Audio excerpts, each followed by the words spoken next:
Thank you for watching QTV with the news. My name is Diana Sumbwe. We take a look at our headlines. Fourth Republican President Rupia Banda has expressed concern that the legacy of MMD founder Dr. Frederick Chiluba has been under attack from unscrupulous people. The Opposition United Party for National Development UPND has rubbished the Economist Intelligence Unit EIU report predicting a win for President Edgar Lungu in the 2021 general elections. And the Jesuit Center for Theological Reflection has expressed worry over Zambia's poor economic performance in the second quarter of 2019. And now details in our news.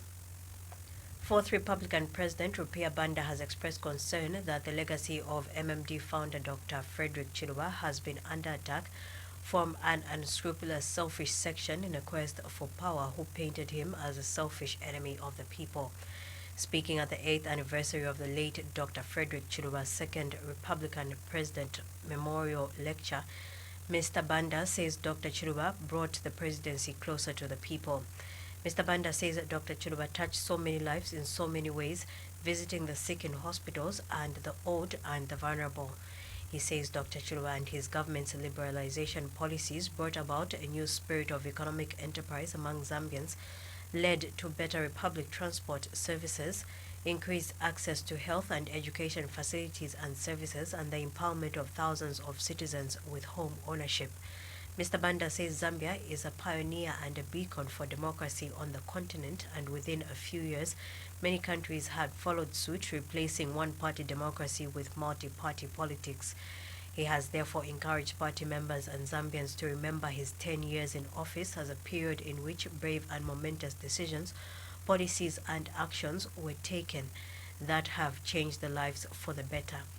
Mr. Banda has also called party members to forever defend and exalt his legacy so that Dr. Chiluba can take his rightful place alongside the other great sons and daughters of the soil who sacrificed for and served the country. Resulted in a lot of people from all over the world rushing to invest in Zambia. The mobilization of internal revenue through institutional statutory reforms that led to the creation of the Zambia Revenue Authority, ZRA, the introduction of a modern, well-staffed revenue authority enhanced the collection of domestic revenue to help fund public development and reduce donor dependence. That's how he did it. And I hope that we will remember who wrote this. Deregulation of prices, which enabled both local and international investors to build and grow their business, and in turn create further employment for our people. Speaking at the same memorial lecture, former Vice President Enoch Kavindele has advised the nation to continue being united, adding that in unity the country develops. Thanks go to Dr. Chiluba and all other like-minded Zambians who have created an ever-growing democratic system of the state. I would like to make an honest statement to future presidents of our beautiful country that keep the democratic line in politics and our society, because democracy is good for our people and for our nation. And Movement for National Transformation MNT leader Daniel Shumunza has urged government to put premium and prioritization on honoring the late Dr. Chiluba, his legacy and wishes for his children and family, including what was restored to him by the courts legally. And Mr. Shumunza says the declaration of Zambia as a Christian nation must be preserved and cherished forever so that the democracy is under God as the supreme ruler of the nation. Because there are people who cannot articulate their faith publicly, especially if you are in public office.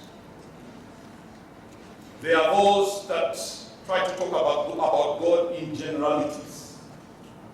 But make no mistake, the second Republican president Dr. FTJ Chiluba was unashamedly able to declare that he was a born-again Christian. And he was clear about it, that when he declared Zambia as a Christian nation, his government, as well as his administration and presidency, would be governed by the Lordship of Jesus Christ. Meanwhile, the Nervous Mumba-led MMD faction have declined to participate in the 8th year memorial of the passing of its founding leader, Dr. Frederick Chiluba, despite being invited for the event. The Felix Mutati-led faction has organized 2 events, a public lecture and a memorial service at the presidential burial site in honor of its founding leader.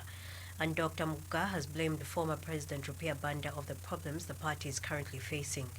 He says this is because the former president has not stayed clear of the confusion, but rather he has taken sides and rejected the elected and legitimate leaders because he has openly preferred Mutati and his group.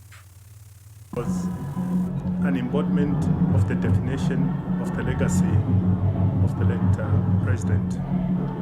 My only concern is that his legacy has been undervalued.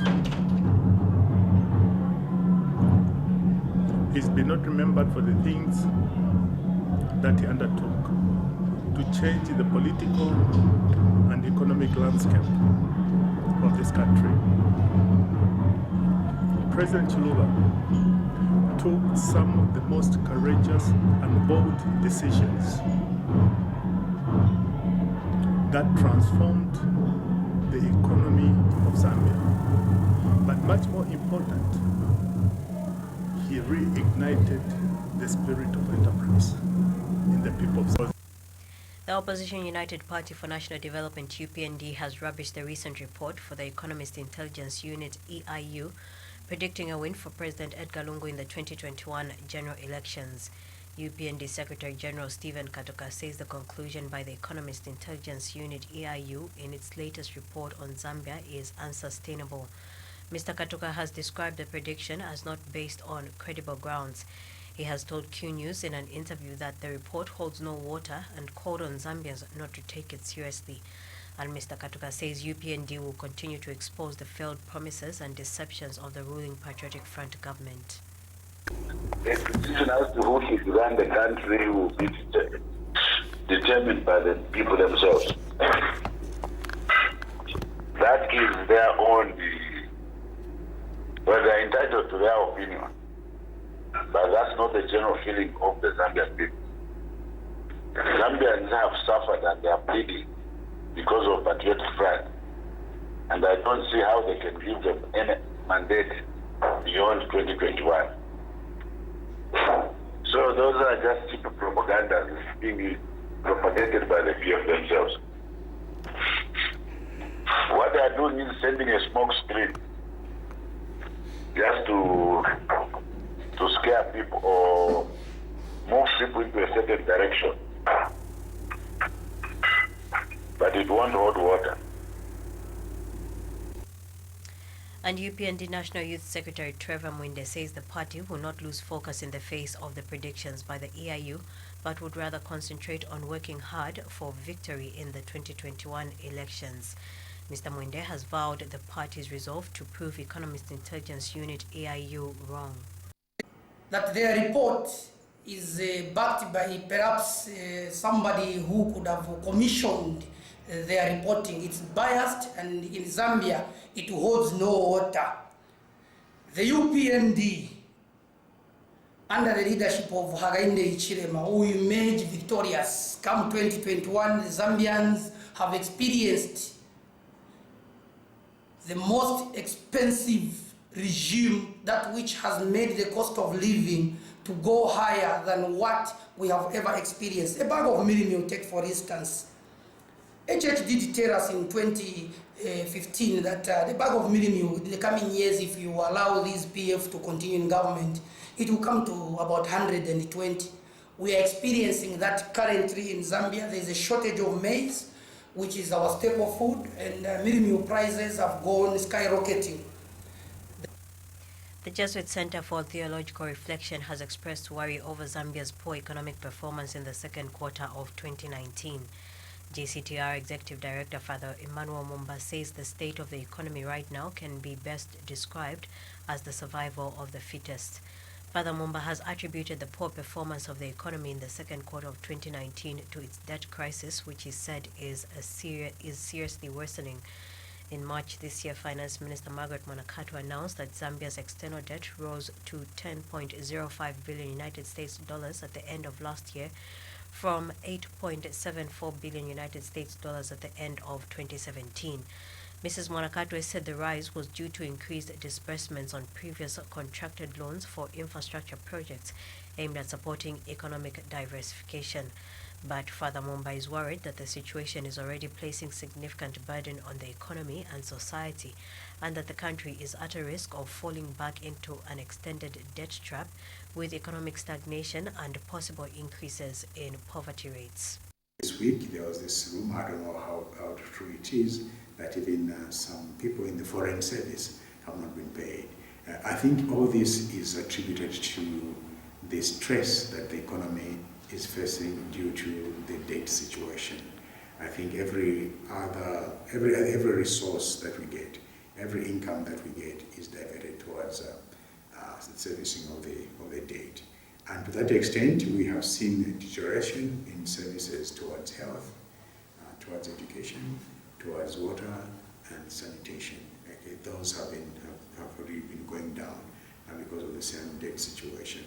And so poverty levels have been increasing because the cost of living has been going up. And the people, the poor especially, are not able to access the basic needs that they need. Yeah. So to answer your question, the first quarter, second quarter, it doesn't give to me a very bright a very bright picture of where we are economically. And I hope things will change and maybe things will be brighter in the next quarter. But as it stands, I think the economy seems to be stressed. The Copperbelt Energy Corporation has written to the Ministry of Energy requesting for authorization to import 200 megawatts of power to the mining industry. Energy Minister Matthew Nkua has revealed that the ministry has received an application from Copperbelt Energy Corporation CEC to begin to import 200 megawatts of power to the mining industry owing to the current load management of 4 hours. Mr. Nkua has told journalists in Osaka that he has since forwarded the letter to relevant authorities to study the CEC application so that they can be allowed to begin the importation of electricity to the mining sector so that they can continue to operate without interruption.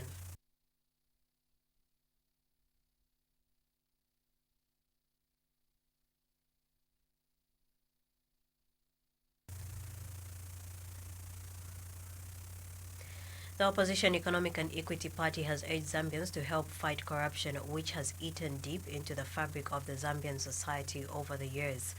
Party acting President Stanley Malama says President Edgar Lungu needs help in the fight against corruption. Speaking to journalists at a media briefing, Mr. Malama says the fight against corruption begins now, thus the need for everyone to get involved in the fight. Mr. Malama says the party stands ready to defend the president against the corrupt people holding him at ransom. We are willing to go around the country on his behalf and tell the Zambian people the real truth on our quest to fight corruption. We all love one Zambia. This is not time to politicize corruption. It's time to join hands and fight the corrupt together. The people of Zambia want an equal society, so let all the corrupt fall. Some of the ministers in our country are like an irritating mosquito in the ears of Zambian people. People's Alliance for Change PAC leader Anford Banda has charged that the resolutions that came out from the National Dialogue Forum are a threat to the country's democracy. Mr. Banda has noted that the resolutions that were made are not in the best interest of the people, hence the need for Zambians not to even tolerate such resolutions. He adds that most of the issues discussed were not even contentious issues that necessitated the need for dialogue. Mr. Banda therefore suggested that the resolutions should be put on hold as it will only advantage a few people at the expense of the majority of Zambians. And as a people, we must do everything possible to ensure that we march to Parliament when Parliament resumes and tell the parliamentarians that they should not tolerate, the national dialogue resolutions. What our proposal is that if dialogue has failed, if genuine dialogue has failed, then let's get the resolutions that came from the National Dialogue Forum and put them in a dustbin. Forget about it. Let's work with what is there today, because most of the issues that were actually discussed and came out of that forum were not even contentious issues that necessitated the need for dialogue. So we believe that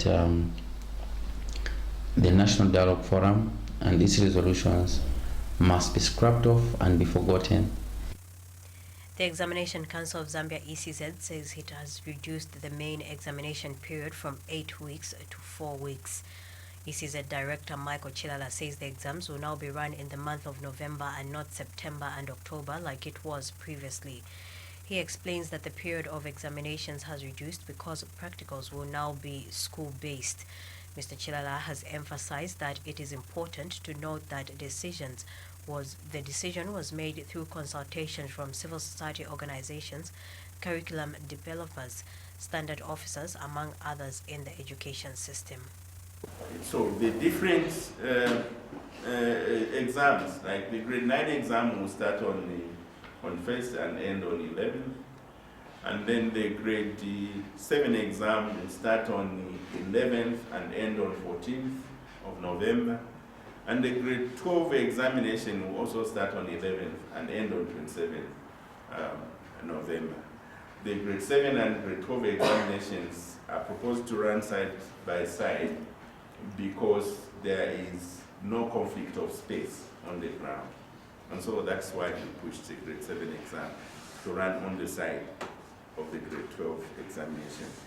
So with the reduced examination period and the conduct of only theory papers, it is expected that probably we can be able to concentrate resources to be able to monitor the examinations, in addition to the earlier enhancements of security that we have already talked about. Journalists have been advised to always uphold ethics and professionalism despite the circumstances surrounding their duty. The Bloggers of Zambia Chief Executive Officer Richard Mulonga has noted that if the working environment for journalists in Zambia is not safe and secure, the right information that needs to be communicated to the people suffers. Mr. Mulonga says this is because the freedom of expression which operationalized democracy will not be in place. He adds that this is why it is important to ensure that media environment in the country is enhanced in order to achieve effective information transfer to the public. We want to ensure that we get back to our basic ethics of journalism, of being truthful, being fair, of being objective, balanced, and all this and that. Because if journalists' working environment is not safe and secure, then the truth suffers, then our democracy is not in place. It means that our freedom of expression, which operationalizes democracy, is not in place. So we want to enhance the media environment in Zambia, because admittedly the media environment in Zambia is not conducive to practice good conduct journalism because of the issues that we have discussed from the police side, from ourselves as journalists. I think we have one or two issues that have made us depart from our ethics. But also, we have seen that in Zambia there are certain laws that really do not make it safe and secure for journalists to really practice independent journalism. Zambia Cybersecurity Foundation Initiative President John Shinseki has cautioned members of the public to be cyber smart and be cautious about the type of information that they share online.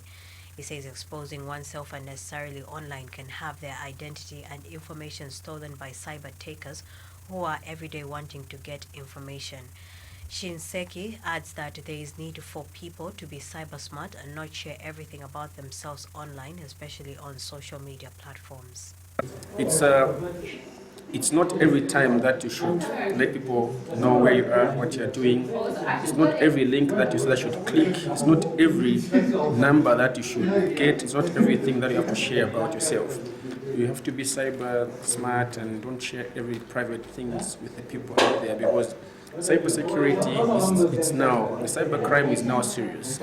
People are waiting for us to share this, especially before they can attack us. Do not use the same phone number for a lot of other accounts and same email address, because you can easily be caught up in the mix and have information itself and identity stolen by cyber attackers who are every day now and then wanting to get information about ourselves. And journalists, they house a lot of information for presidents, ministers, and those diplomats around there on their phones and gadgets. So it's very important for them to safeguard their gadgets from any possible phishing and cyber attacks. To end the news, we take a look at stories making headlines.